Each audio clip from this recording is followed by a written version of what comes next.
Welcome back to this episode of Uncover the Human. Today, Christina and I are joined by our guest, Linda Lovin. Welcome to the podcast, Linda. Thank you. Thank you so much, Alex and Christina. Welcome. We're excited to have you. I'm excited to be here. I'm curious. I'm curious as to where this is going to go and what all we're going to talk about and things. I even have my pen and paper. I'm ready to jot down things I'm going to listen Oh, excellent. No, that's a Yeah. lot of pressure. We're gonna I live know. up to this.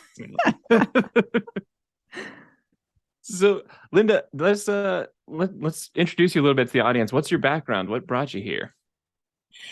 Oh my goodness. Alex, you want my titles? Oh, your story. Your We want your story. story. My story is after 50 years of employment, started working when I was 15, right?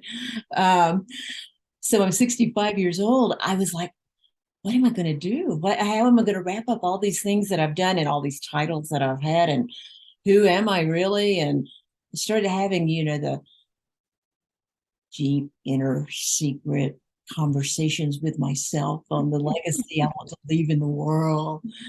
And a friend recognized that maybe I would enjoy coaching. So a year ago, I signed up with Coactive Institute and had their initial training run, and now I'm in finalizing certification with them and loving my business of coaching. It is pretty amazing. So that's what brought me here. This is my 7th career. Is that crazy? It's awesome. It's not crazy. That's great. That's so cool. Yeah, my title. You're talking to two chronic reinventors, so we love the fact that anybody has that many careers. How does that happen? You when you were 18 and somebody said, "What do you want to be when you grow up?" Did you say, "I want to change jobs every, whatever"? Just, what? Yeah. I love the fact. Yeah, we are chronic reinventors.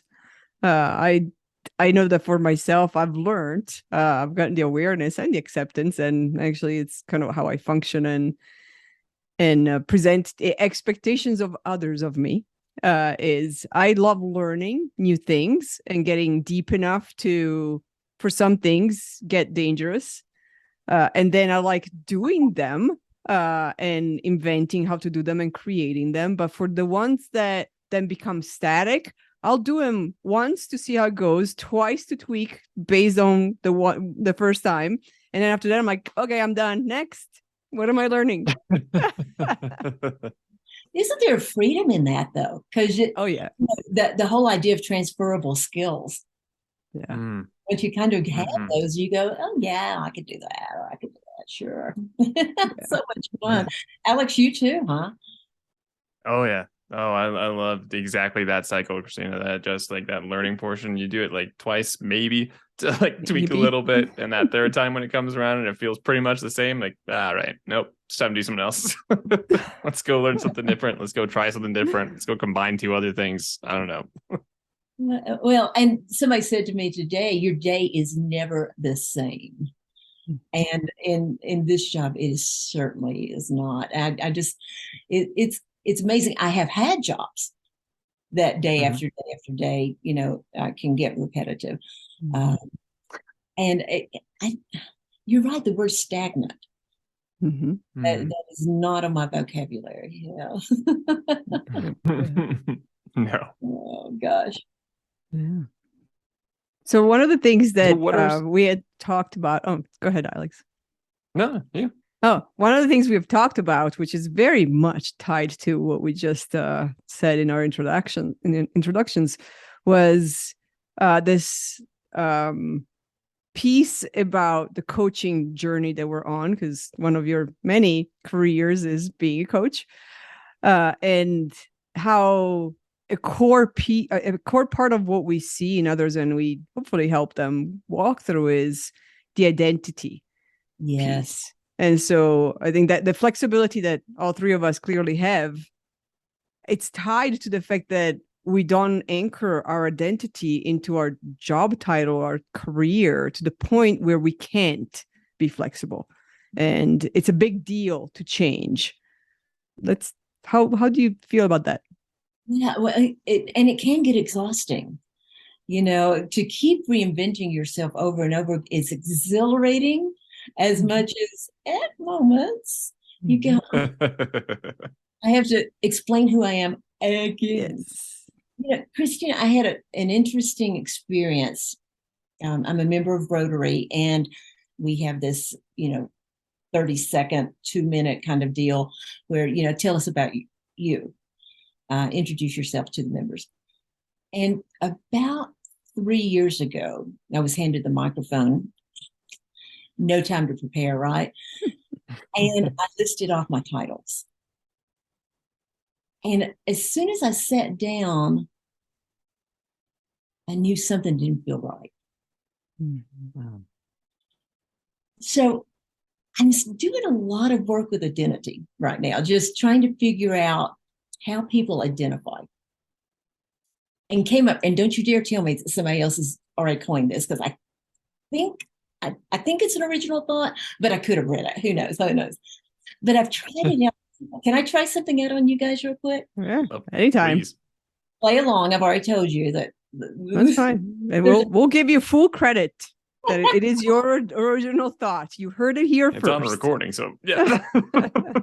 Alex, if I were to say to you, Alex, who are you?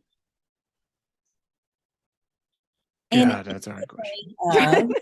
Describe yourself. Just what would you say?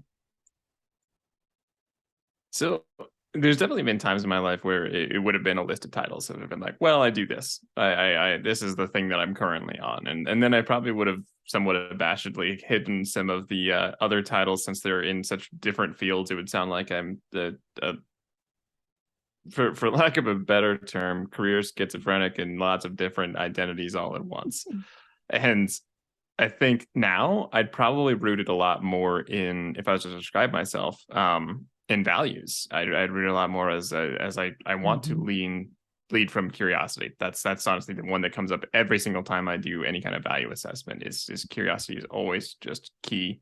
Curiosity and authenticity, and I love getting to bring that out in other people. And whether that's self-serving or not, since those are my values, I don't know. But but you've hit on exactly what I have found people to say. I am versus I am a. And outside of the coaches, like you guys, the people who I've just asked, my clients, for example, who are you? I'm a. I am a. I am a. And then I said, take out the word a. Who are you? And you're right. It goes straight to the values. But it's a kind of an aha moment of, and that's what I did in this meeting. I am a, or I was a, label, title. But that's not who I am. And it's been interesting to get to the who are yous without a title. And it hits. I mean, it hits at every transition of our lives. Look at us talking about transition. So it works for everybody. And then you get to ask the whys, right?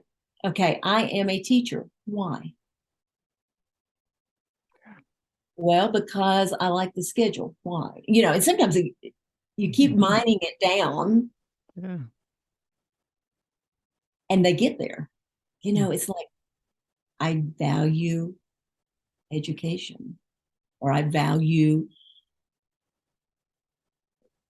seeing the light go on in a student's eyes, whatever, the real purpose. And that I am a, that was my aha moment of, oh my gosh, how many people identify with I am a? I never thought about it. Okay. Wonderful reframe. I love it. That's seriously. So cool. I just there was a book out there that I'd read somewhere. Not one that we've read, so this is definitely a Linda original. Yeah. We'll stamp it. We'll put a trademark Yeah. on Yeah. it. I've never But as thought far as about the we know. fact that we add the A and then list, the resume, the LinkedIn profile. I've gotten to a point where, and I'm sure it's my own button that I need to resolve, but I get triggered, maybe a big word, but I lose interest. That's probably a better way to say it. I lose interest when in a presentation, in a workshop, in a place where somebody is about to provide value in some way, they start with their resume.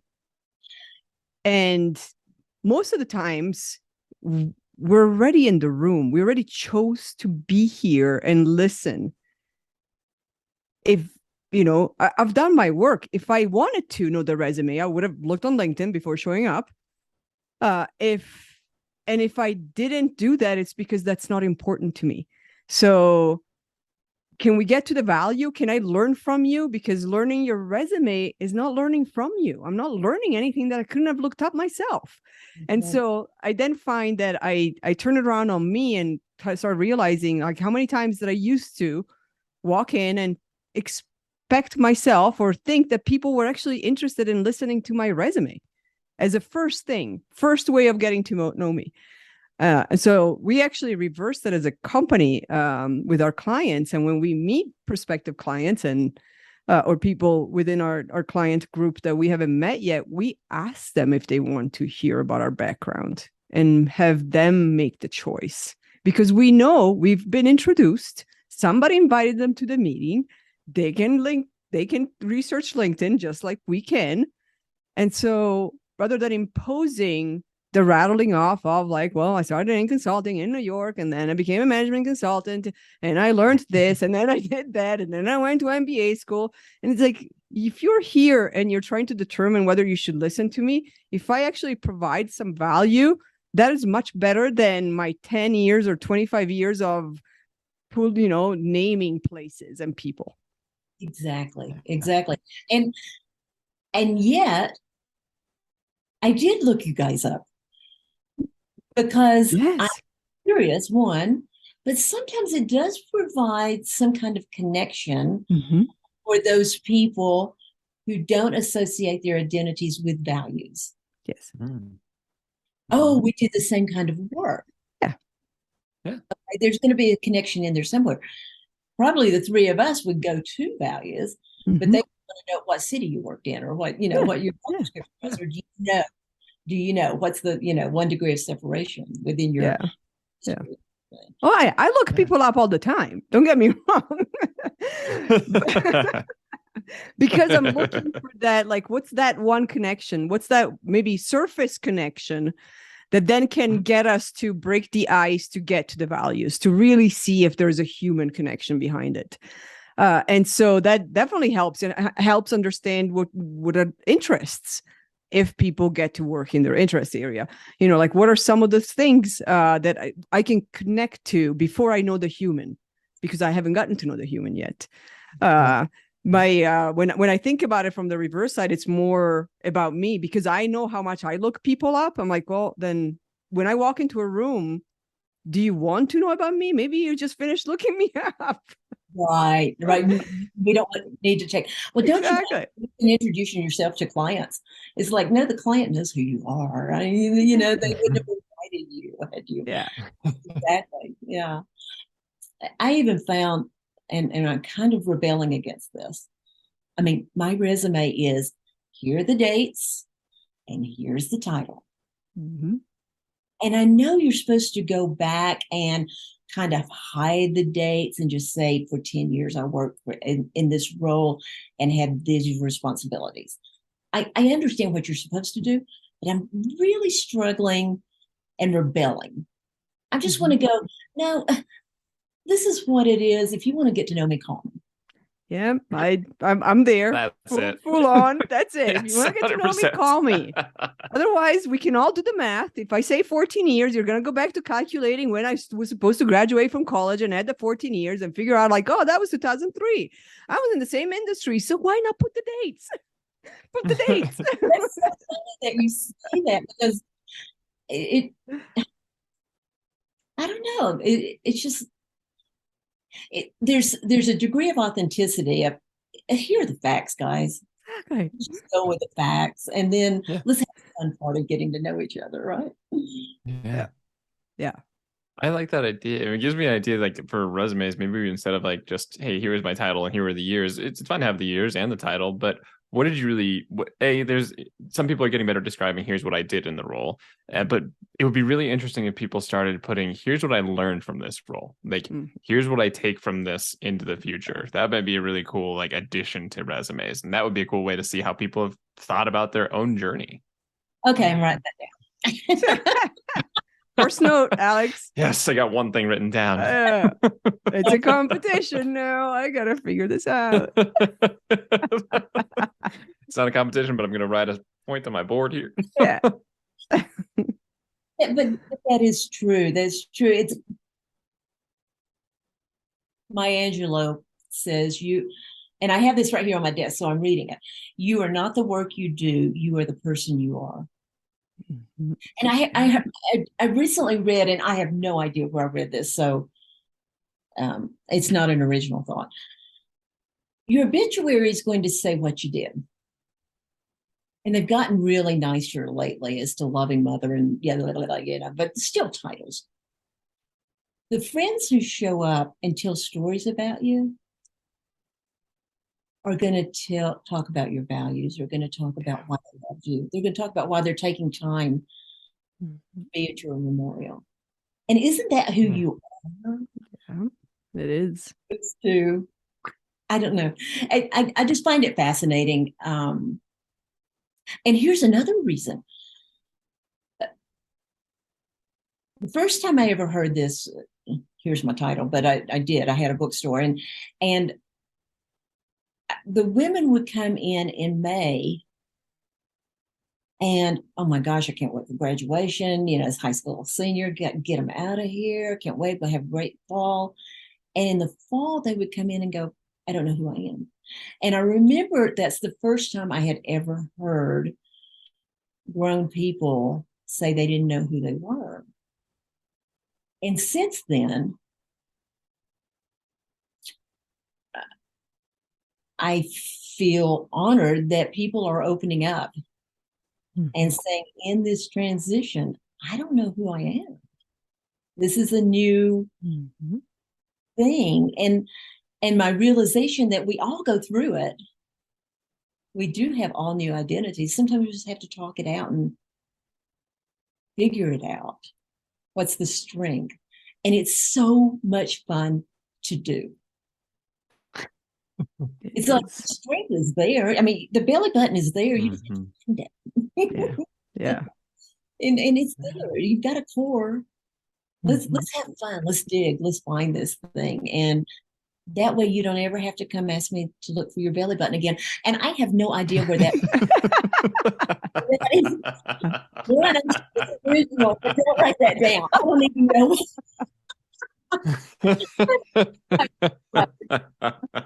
Oh, I like that. Oh, that's a great one. It's one of those things. It's there, you know. Just lift the armor. Get rid of the armor. You'll find your belly button. Yeah, it's all there. But isn't it fast? Oh, stop it, Alex! Stop it. That's just funny. It's a funny image.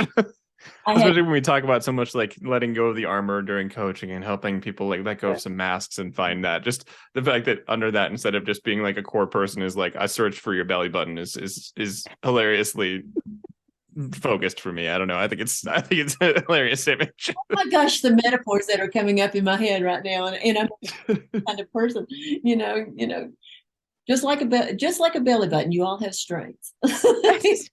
No, I was just thinking of like an opening coaching question for all sessions so that you can understand where we are, which is, you start a coaching session and the first question is like, okay, what kind of day is it? Do you know where your belly button is, or are we searching for it today? Okay, you can cut this whole thing out if you want to. No, this is staying. We're going to call this advanced navel gazing.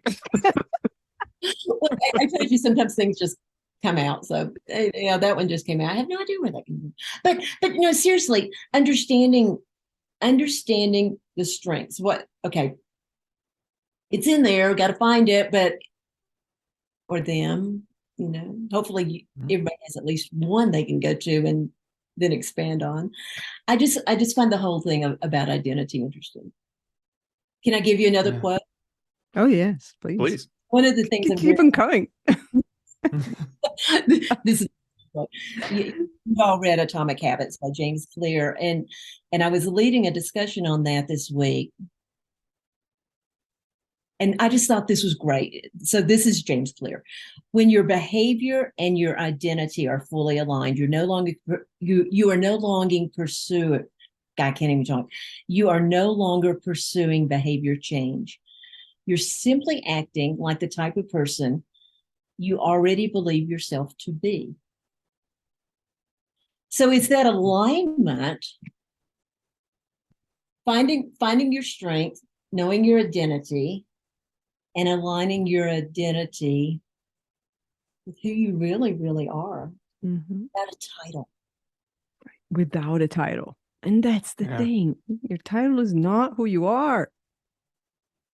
Yeah. It's incredible, though, that we all do have somebody that we are and spend so much time with that identity, and we kind of externalize that. And in the language you're talking about, Linda, when you say I am like you're now putting a label in that, you're living in that box. This is now where you kind of assigned your identity. Like your identity still exists and it always does. It's there, and coaching is a great way to like get into that core and understand it. But it's incredible that that's always there, and yet we focus so much on the box that when that changes, we feel like we've lost the identity because we just haven't paid attention to the fact that it was there in the first place. Yeah. And what's interesting, here's the other interesting part about this to me. There are so many people who hesitate to go there. Oh, yeah. It's scary. What is scary, I don't know why it's seen as a weakness or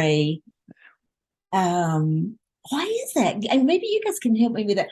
Why is it a weakness for someone to identify their strengths? I mean, if you think about, oh God, here goes my head again. Think about Russell Crowe. I mean, he's out there and he's the gladiator. He knows his strengths. But yet, if you talk to some people with titles, they don't want to let you know who they are. My first guess, just gut reaction, is they don't know who they are. They haven't done the work. And why? Are they afraid that it's going to show a weakness as opposed to understanding that it's really a strength? Sometimes I wonder if it's reinforced that we're supposed to work on like our weaknesses, or not supposed to talk too much about our strengths. There's some reinforced idea that like, well, be humble about that. If maybe you're good at that, maybe you're not, but like let other people decide that or something. Or it's like, well, if you have weaknesses, that's what you should really be focusing on and developing that so you can deliver your title better. Like there's where you deliver your title again and refocus yourself on that. And I wonder if there's emphasis on that as well. Well, and at the same time, we can't share our weaknesses because we're supposed to be perfect. If we have weaknesses, then we don't deserve the title and all the status stuff that goes with it. So we can't share our strengths because that's bragging, and we can't share our weaknesses because that's whatever, the opposite, vulnerability. And we could be rejected because of our weaknesses, and all of a sudden we're not perfect. So then we default to something external to us, a title that's the same that millions, potentially tens of millions, hundreds of millions of people have. And then it's not really about us. It's like people will relate to you based on the title, and they'll make the judgments based on the title, but they never have to really see the real you, and you never have to really show it. Because, if I'm a senior partner, well, then you respect me just because of that, not based on how I treat people, what I actually do to improve life for myself and others. Okay, Christina, I just wrote that down. So you guys are 1-1 on the write downs thing. That's exactly. I think that's exactly.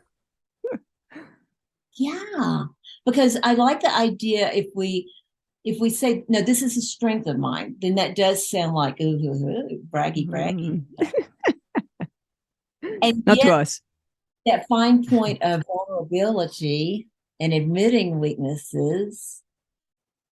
That's why I like the word curiosity. You don't have to admit a weakness. You can always just say, I'm just curious.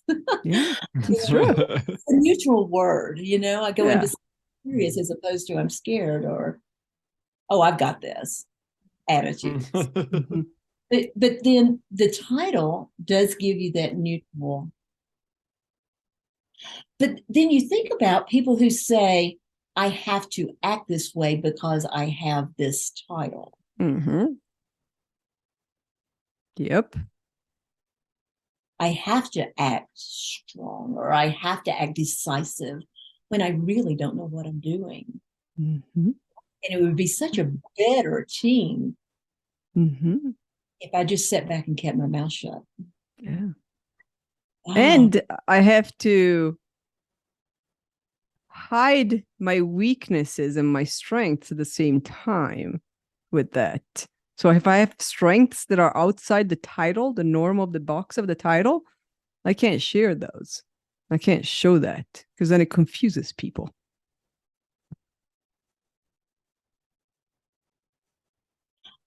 It's interesting. It's two layers of using the title like as a shield. You use it either to like, this is who I am, then you don't have to do the work. And then you also then attach strengths and weaknesses almost to the title, and you don't have to worry about when people are looking at you or evaluating you. It's well, then maybe it's about the title. Maybe it's protecting ourselves from that, even as we desperately cling to that identity and shield itself.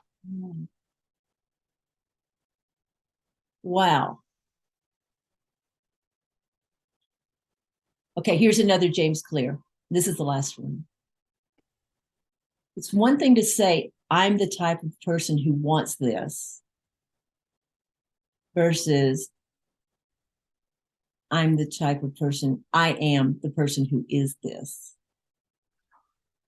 Very different.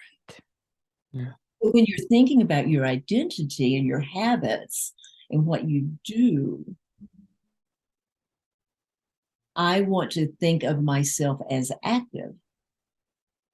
Therefore, I will go to the gym. So I can tell people that I went to the gym, therefore they think I'm active. And I am being active while people think I'm being active. Is that weird? I mean, I say that's normal human society, where we stand today. Yeah, but because I see myself as active, I will be active. Yeah. But if I only wish I were active, or I want to someday be active,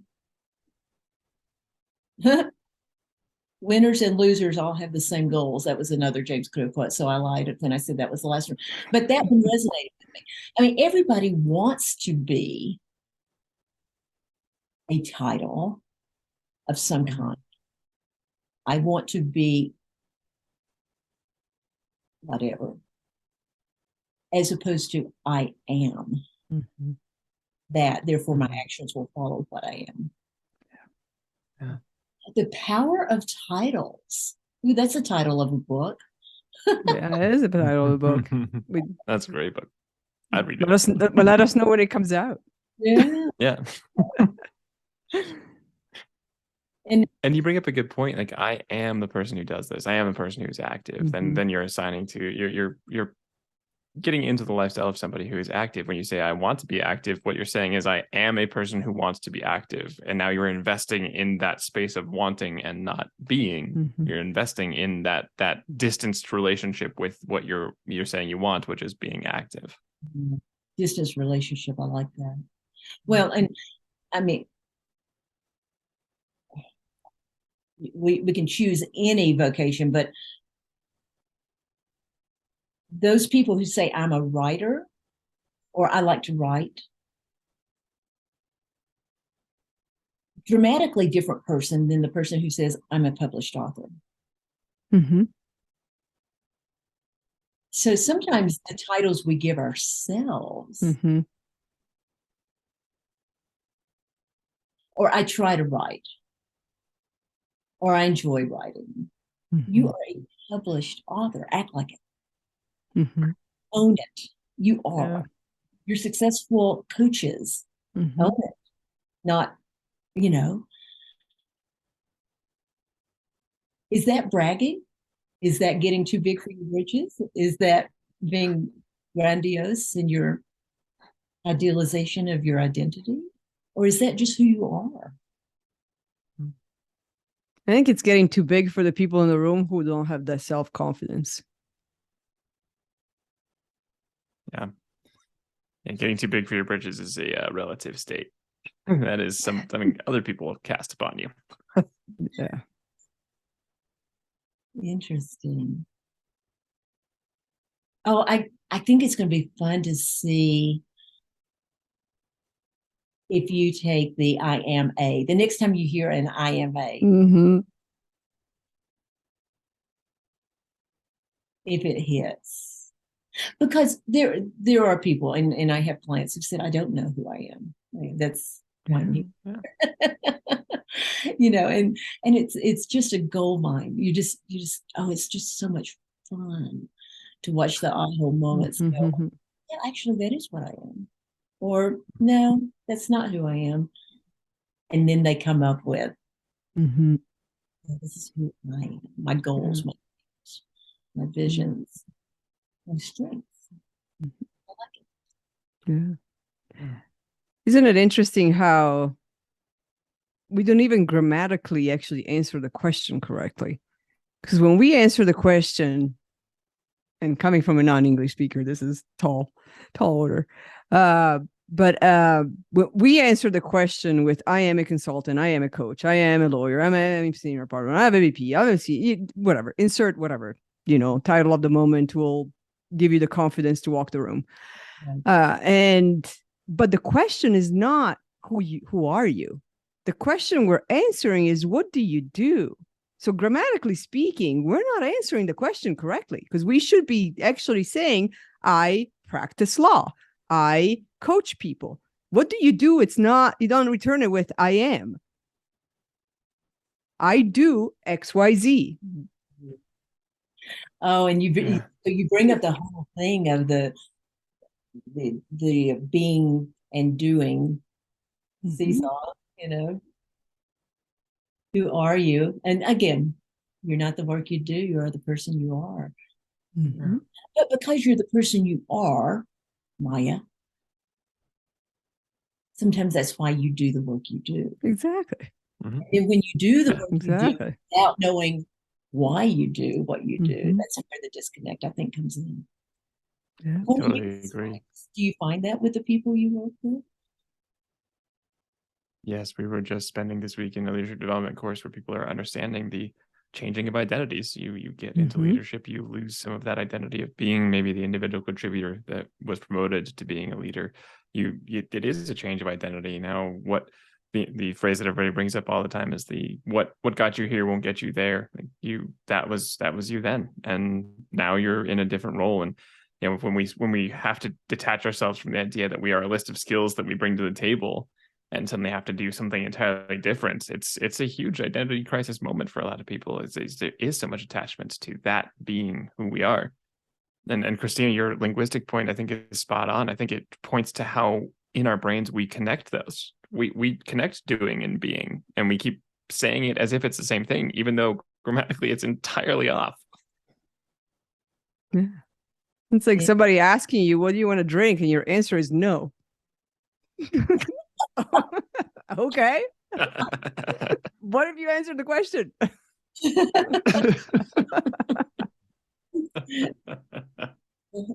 That's that's so true. Oh my gosh, I hadn't thought about that. Okay, Christina, you've got another thing to write down. I am winning. She takes the lead. That's who I am. I am winning.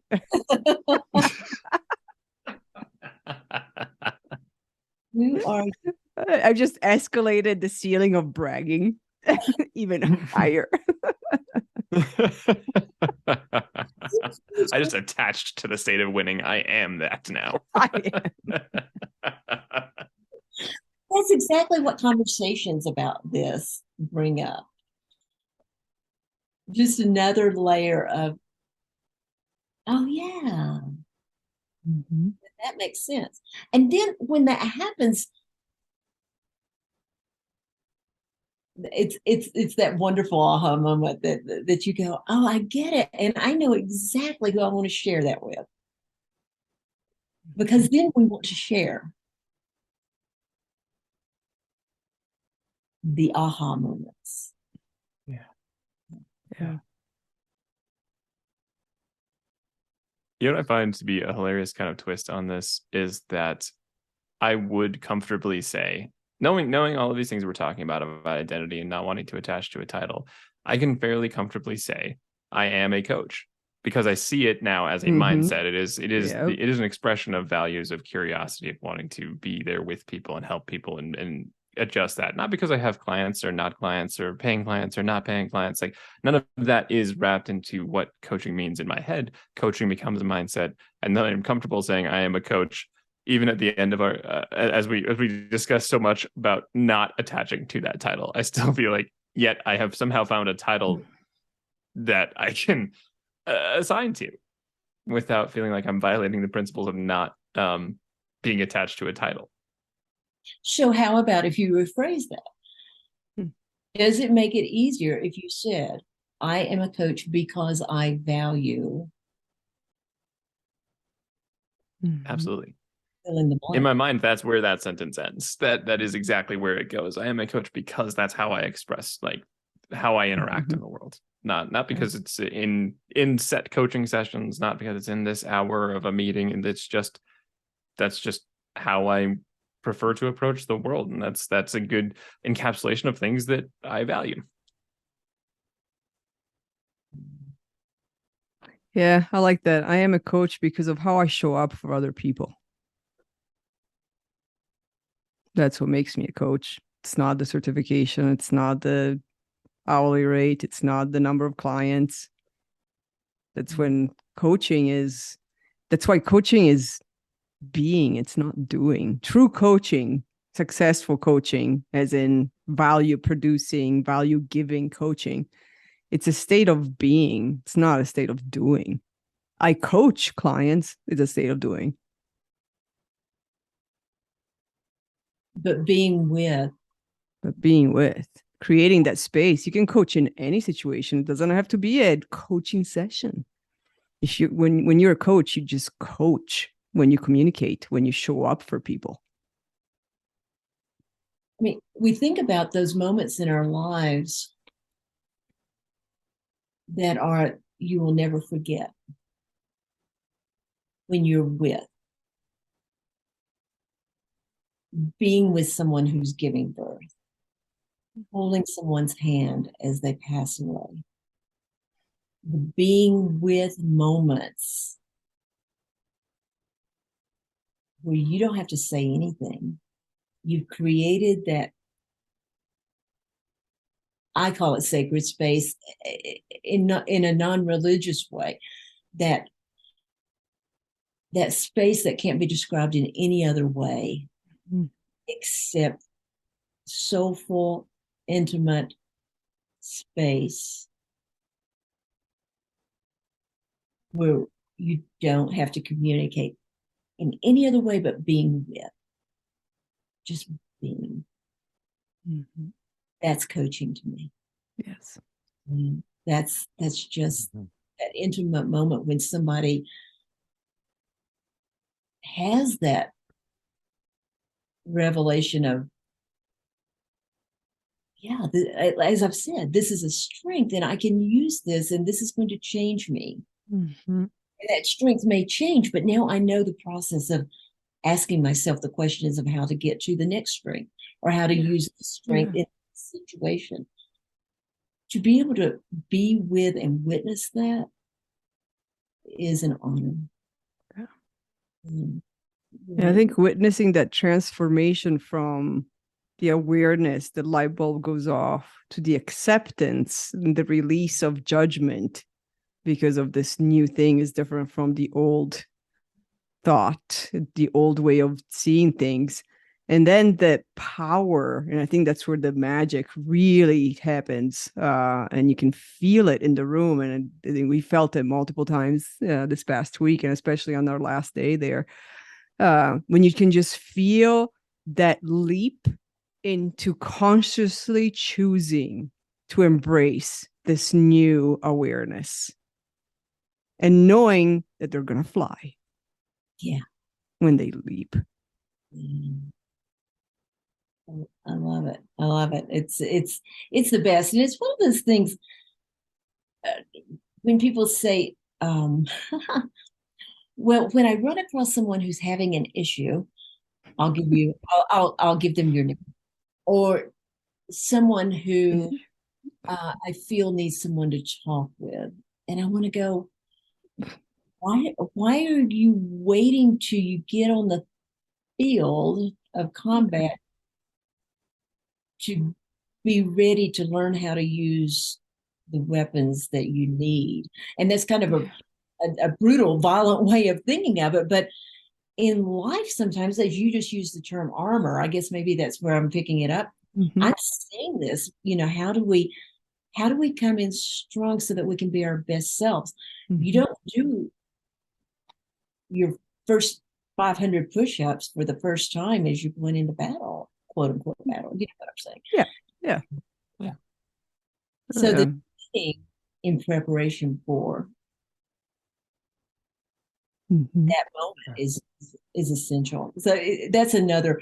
And that, I think, Alex, when you say I'm a coach, it brings up so many questions and brings up so many judgments in people. Mm-hmm.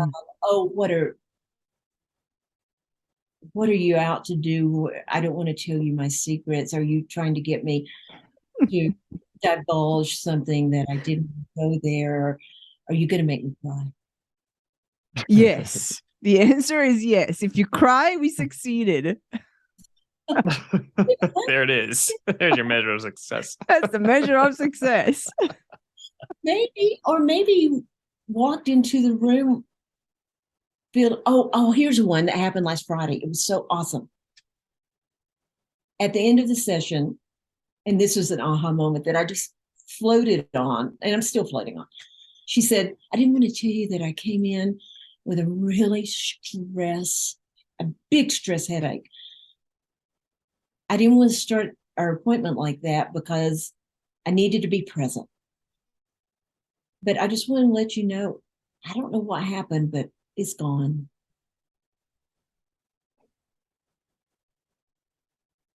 And as the coach, you're grinning inside because you're going, coaching works. It just works. It does. It's transformation. Mm-hmm. So I left the meeting real fast because I wanted it to end right there. The fade out. Yeah. And it's like the music chime comes in and you're like, we're done today. But she did it. She's the one who did it. Yeah. Mm-hmm. She did the work. It was wonderful. It was a wonderful day. Yeah. Titles and belly buttons. There's the name of it. That's the title of a book. Titles and belly buttons. And belly buttons. Who's not going to buy that? Oh, that's so hilarious. One thing I want to write down from what you just said, Linda, is the idea that you can do some of this work to prepare yourself before you're in a situation where you need it. Like Mhm. what if you do some time and it's something I think we just based on how we work in society and how we've generally done it, we're usually behind the eight ball by the time we're out in the world. We don't have this awareness and this need for it until we hit some stumbling block where we finally like, wait, I need to look up. But it is a really good point that that doesn't have to be when we do the work. We don't have to wait until it's a big struggle and we're already in the battle to start thinking about what can we do to prepare ourselves? What can we do to gain our own mental resilience to the point where it doesn't have that falling off a cliff moment or hitting a wall? What can we do better in preparation? Yeah, I truly, truly wish I had had some of this insight early in my life. I think Mhm. I would not have searched for my strengths in exterior ways. Um, I really do value this whole process so much.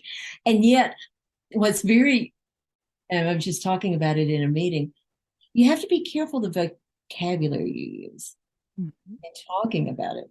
I call it woo woo. Sometimes it can get really, really woo woo and therefore turn people off because it's not practical. It's not the way we talk.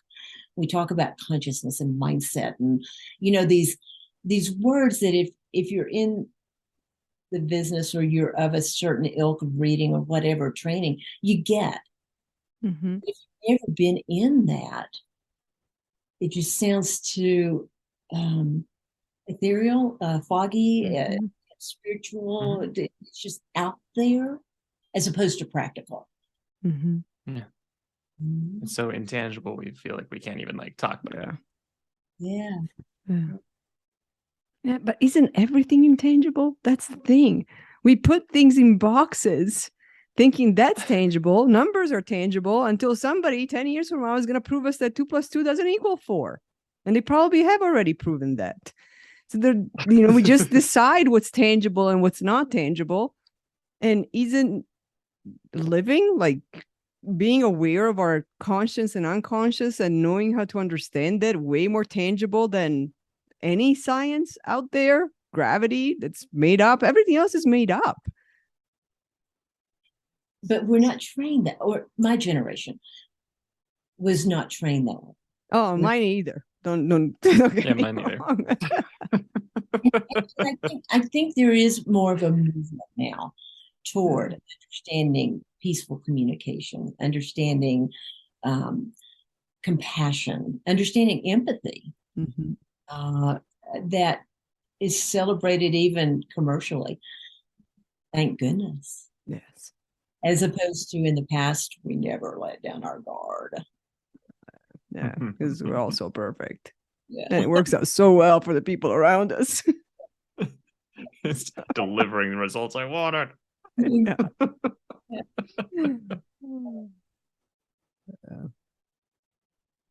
Well, we could probably go on for hours and hours and hours and days and days and days and pretty much debunk every single piece that's out there in life.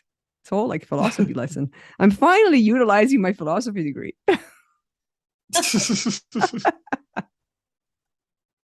in search of belly buttons.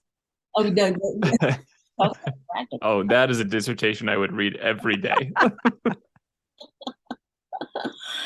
Oh, goodness. Mm. So Lots that of, just means we're going to have you on a few more times, Linda. We're going to Yes. have many more of these conversations. aren't you scared? This What is might come out? Oh my gosh. yeah, we might uncover some help for people. It'd be horrible. I know. Yeah, when I said I was leading the discussion on books, I do call that discussion books for living, and I had to think about it for a while. Because life, thank goodness we are finally getting to the point we realize, life happens. Yes. It's kind of nice thing because Yeah. it's been accepted more than the other, but life life in all of its messiness, Mhm. life in all of its knots and twists and turns. How exciting. Wouldn't it be boring if we didn't? Yeah. Yeah. Life either happens to us or by us. We get to choose. That's right. Yeah, that's one good distinct summation of coaching. Like it's helping you understand there's a choice. Yes. That is a choice. Yeah. Guys, I have thoroughly enjoyed talking with you, and we could philosophically talk, but Christina, when you get into real deep philosophy, I'm going to give you my philosopher. Can I give you my philosopher's quote? Oh yeah, please. Her name's Dolly Parton. She's a good one. Dolly doesn't know it. She's my sixth cousin. We do need to let her. Oh my God. That's awesome. Oh, cool. I know. Yeah. My relatives and her relatives grew up in the holler together. Bless her heart. She'll figure it out someday that we're related. But this is what Dolly says: find out who you are and do it with purpose. Yes. Absolutely. I love that. Yeah. That's a great one. That is a great one. Yeah. So, on that note, what is your definition of authenticity? You know, you told me at the beginning of the podcast, before we went on, that you were going to ask me that. So I haven't had a chance to actually formulate a philosophical response. Authenticity is having the space, the joyful, free, non-judgmental space, to use a term like belly button, and know that it's going to be received in the spirit with which it is said. That's awesome.